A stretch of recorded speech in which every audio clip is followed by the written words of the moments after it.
Et salut à tous, je démarre cette vidéo d'une façon un peu particulière. En fait, je rajoute cette séquence au montage. Je ne me voyais pas du tout continuer de publier des vidéos comme si de rien n'était, à faire le perroquet au milieu de mon potager sous un beau soleil, une belle météo, sachant la saison assez infernale que vous vivez pour la plus grande partie d'entre vous. Et voilà, je vous laisse juste vous témoigner que je suis évidemment pleinement conscient que cette année est je sais pas comment dire, catastrophique, exceptionnellement pluvieuse, froide, chaotique. Et j'imagine les jardiniers qui débutent cette année à quel point vous devez être décontenancés.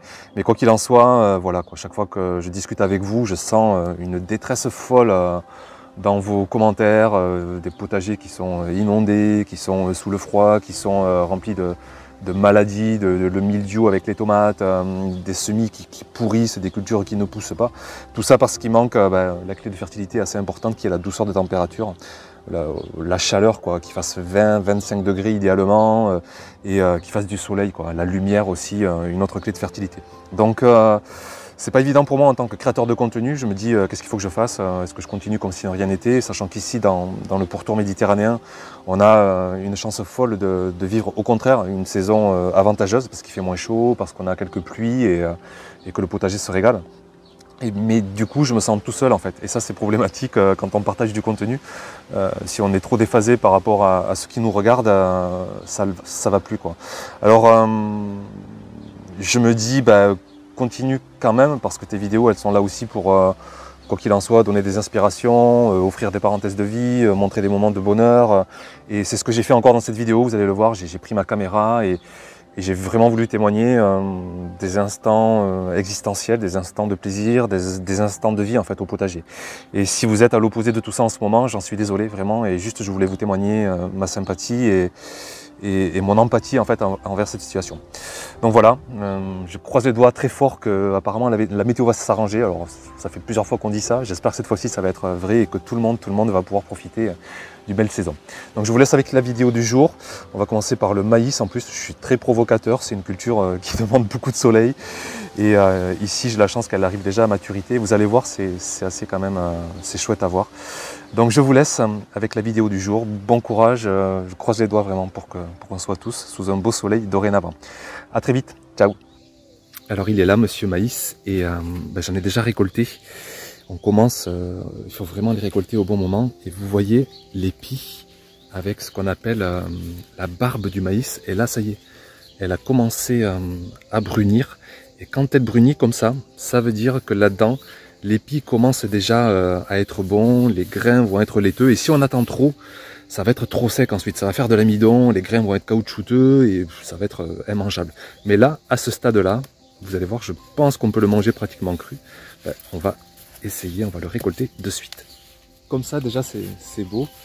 Alors forcément j'ai oublié la variété, mais c'est un maïs doux quoi qu'il en soit. Il y a des maïs durs pour les animaux, il y a des maïs doux, ça c'est pour le jardinier. Alors j'essaie vraiment de vous montrer, hein, je tiens à ça, c'est que vous voyez vraiment que ces grains là, voilà, ils sont parfaitement laiteux. Et normalement, à ce stade là, on peut manger quasiment le maïs cru.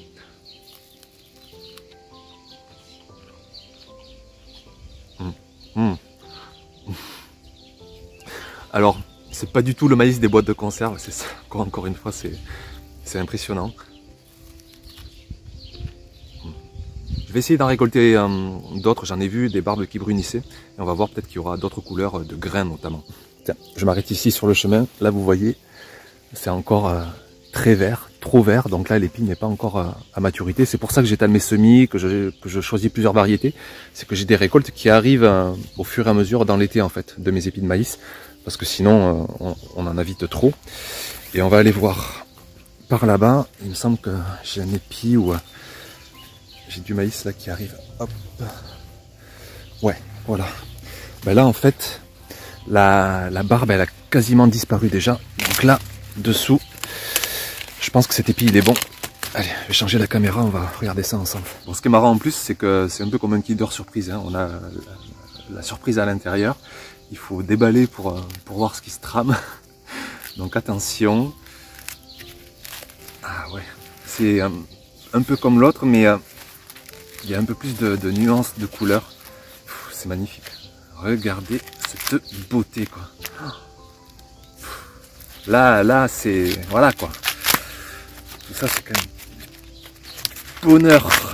Allez.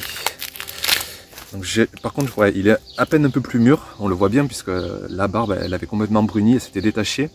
Je vais quand même croquer, mais je pense que lui il mérite un peu de cuisson pour s'en régaler.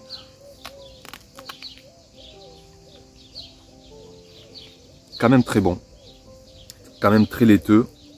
Ouais, c'est rempli de... Bah en fait il est presque même meilleur que l'autre. Donc je pense qu'il doit y avoir un créneau de 15 jours là où la récolte est propice. Et là je suis encore dedans. Ensuite ça deviendra trop caoutchouteux. Mais là c'est génial. Couper ça là au couteau, on va les manger crus je pense. En salade là avec les autres récoltes. Tiens, je vais vous montrer, là j'ai des oignons et on va aller au concombre. Là il y a du record du monde de concombre, vous allez voir. J'ai les oignons juste à côté, je vais en prendre comme d'habitude, j'en prends une paire pour... hop, forcément. Une paire pour la semaine.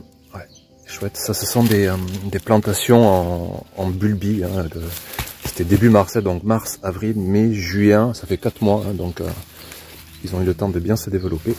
Allez, on commence à remplir le cajot. Et on va aller aux concombres. Ils sont juste à côté. Ils sont juste à côté, ouais, ils sont, bah, en fait, il y en a un peu partout, c'est un peu la folie, là, les concombres.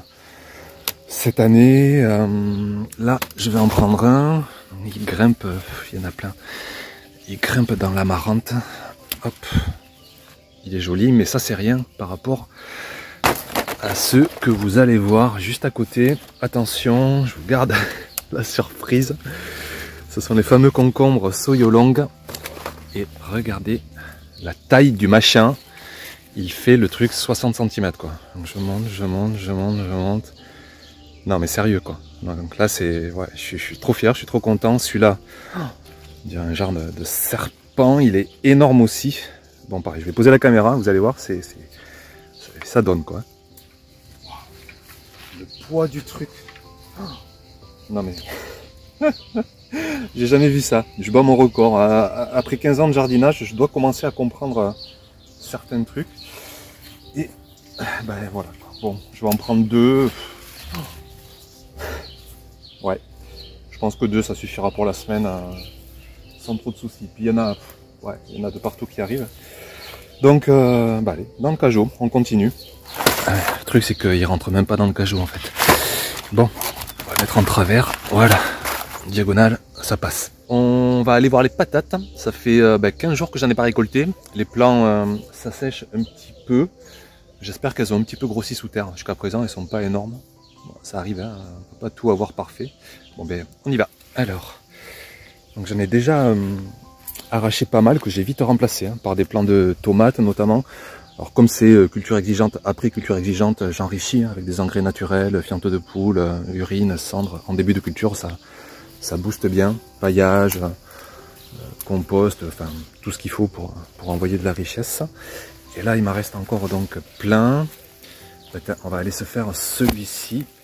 Je vois que ouais, il n'est pas encore complètement sec hein, le plan, mais bon, ça laisse espérer. Ben, allez, on va découvrir ça de suite. Allez, croise les doigts, on va remonter de la patate. Yeah. Ah ben voilà, ça a l'air d'être mieux. Ouais, ça grossit, ça grossit, ça grossit. Donc en fait c'était surtout une histoire de maturer. Ah ouais, voilà, là ça, la vraie patate. Allez, je vais essayer de pas en laisser sous terre. Ah, elles sont belles, vraiment chouette. Donc là ça va faire mars, avril, mai, juin, ça fait 4 mois, hein, 120 jours. Et à force, elles arrivent. Encore une. Les plants, on mettra en paillage. Et puis là, je vais directement, je crois que je vais faire un semis de haricots là. Parce que les plants de tomates, j'en ai plus, puis ça commence à être un peu tard. Je vais juste vérifier. Pas en oublier, là, encore une.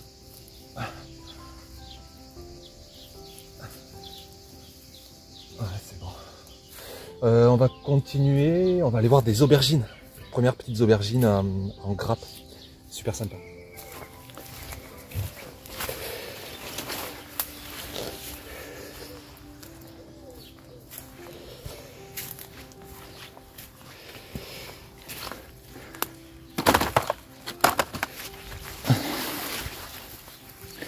Je vous ferai, je pense que je vais la publier la semaine prochaine. Je ferai une vidéo sur comment j'ai fait le tunnel de haricots et comment j'ai fait un mur de haricots aussi. Je trouve ça vraiment sympa.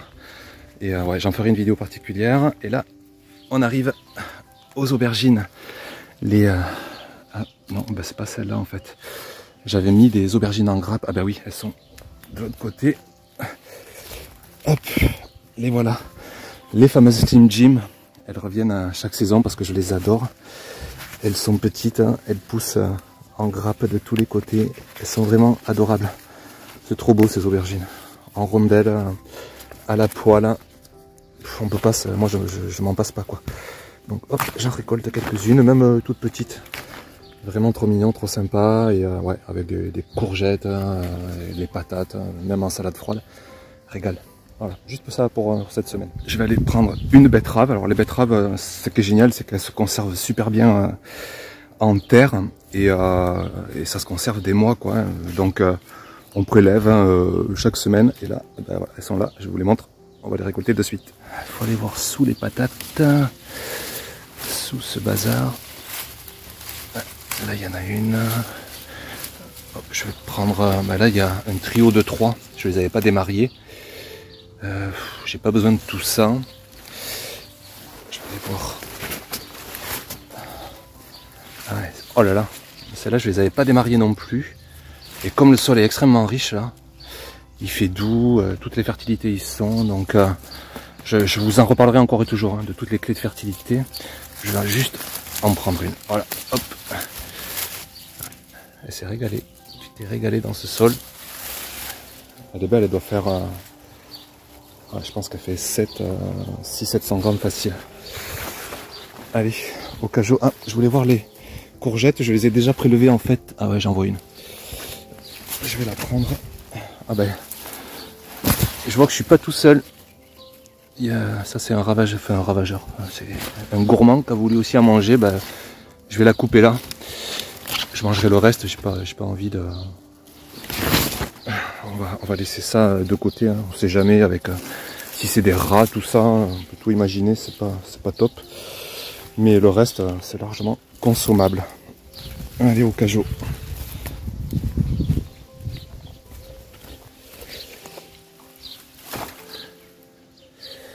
Je vais la mettre sur le côté, ouais, comme ça. Donc je suis là, je vous montre les tomates. Elles commencent tout doucement à rougir, enfin pas vraiment là. Comme elles sont un peu à l'ombre, ça traîne un peu, mais bon, moi c'est pas, ça me dérange pas. Elles vont arriver, hein, il y a encore 2 mois, presque 3 mois pour qu'elles arrivent. Ici on peut récolter jusqu'au mois d'octobre. Donc, ah oui, dis donc, j'ai des petits prédateurs, là, les ravageurs. Et voilà, là ça commence timidement à rougir. Et à partir de mi-juillet jusqu'à mi-août, mi-septembre, voire octobre, on va avoir presque 3 gros mois de récolte. Mais j'en ai quand même déjà dans la serre que je récolte depuis un moment. Donc du coup, ça fait quand même de nombreuses semaines de récolte. Mais pour l'instant, j'en récolte pas en extérieur ou très peu, juste quelques-unes. Je vous montre aussi par ici. Il y a bon, les fruits rouges, je les récolte petit à petit tous les jours. Il faudra que je vous les montre. Et, on les mange au dessert. Ah tiens, encore une courgette par là. Elle arrivera plus tard. Il y a des courges. Bon, les courges, on en parlera plus tard. Ouais, là, il y a du concombre de partout. Bon, ben, j'en ai trop. Donc, ce que je fais, ben, 1, 2, 3, 4, 5, 6. Que ce soit les plants pas taillés, les plants taillés, c'est justement de faire un peu de technique. Ça étale encore plus les récoltes. Il y en a même en bas. Donc, je vais en prendre un. Là, ce soir, par exemple. J'ai les beaux-parents qui passent, ben voilà, ça va être un bonheur de leur offrir. Il est chouette, il est un peu jaune. Je vais même en prendre un deuxième, ça fera pousser les autres. Voilà. Et ouais, j'essaie de les tutorer au fur et à mesure. Mais alors, ça... Là, c'est le 5e mètre de pouce. Hein. Ça pousse partout, partout. Donc toujours pareil. Clé de fertilité. Je les répéterai x fois, quoi. Clé universelle, clé naturelle, clé biologique. Ça pousse. Il faut de la douceur. Je sais que vous en manquez. Douceur de température et poum, quoi. Tout arrive. Et voilà. Et voilà. On va quand même aller dans la serre pour récolter notamment des aubergines. J'ai vu qu'il y en avait qui étaient arrivés. Ça va vite, hein. Ça va plus vite sous la serre, c'est logique. Et puis bah voilà, ça ira pour cette semaine. Hein. C'est pas la peine de récolter plus. Je vous montre au passage une autre zone à tomates. Et ouais, ça commence, je sais pas, je vais vous montrer de plus près. Ça commence ici un petit peu plus à rougir. C'est plus exposé au soleil. Oh bah dis donc, mais là aussi ça se fait manger. Il faudra que je fasse attention. J'espère que... Je pense que c'est des ravageurs. Ça doit être des rongeurs en fait. Voilà, je trouve le mot. Qui viennent se nourrir. Mais bon, normalement il y en aura largement assez pour moi. Ouais, là-bas aussi ça commence à rougir. Donc tout ça, ça pousse bien. Ici voilà, on a une météo qui correspond. À côté, je vous montre rapidement. Allez, tant qu'on y est, je veux pas faire long, mais c'est les mûriers. Petit à petit, je vais les tutorer. Et là-bas dessous, plein de choses, je vous montrerai plus tard. On va à la serre. Coucou à Roussette au passage. Et Blanchette. Et Cabriole qui va bien aussi. Elle doit être en train de pondre peut-être. Je mets une barrière parce qu'elles sont venues quelquefois me faire des dégâts. J'ai eu pas mal de maladies de feuilles parce que je pense qu'il fait trop chaud.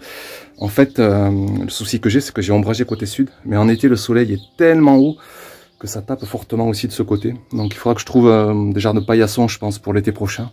J'apprends avec vous, là, avec la serre en verre. C'est la première année que je l'ai. J'en suis très satisfait dans l'ensemble. Mais pour les tomates, ça peut être mieux. J'ai récolté énormément de tomates cerises déjà, des premières tomates, des concombres à la folie, notamment les plants greffés qui donnent, mais c'est impressionnant. Regardez par ici, j'ai 1, 2, 3, 4, 5, il y en a encore 5 qui arrivent, ils sont à la queue leu. C'est un truc de fou, quoi. Ils s'éclatent sous la serre. Et donc les aubergines, voilà. Ici, j'en ai 2, je vais les récolter, parce que celle-là est déjà presque vieille. Et j'en ai d'autres ici. C'est l'avantage de la serre, elles sont jolies celles-là. Ça fait longtemps qu'on n'a pas mangé des aubergines. Non, aubergines du potager. Enfin, on en a mangé un peu en préparation cet hiver, mais c'est pas pareil. Allez, dernière récolte pour cette semaine. Et voilà.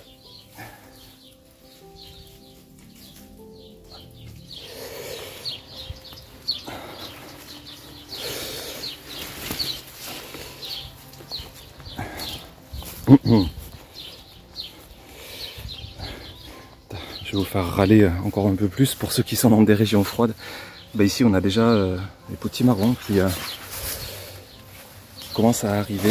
Bon, ils sont pas encore mûrs, hein. Ils vont commencer à sécher là au niveau du pédoncule, mais déjà la récolte semble prometteuse et tant mieux parce que les potimarrons c'est très bon. Et je les fais courir en bordure du potager pour pas que ça prenne de place. Et comme ça c'est chouette. Allez, le cajou est là. Et ça ira pour cette semaine. Voilà. Merci pour votre attention. Et puis, on me voit, oui, quand même. À très vite pour une prochaine vidéo. Ciao, ciao!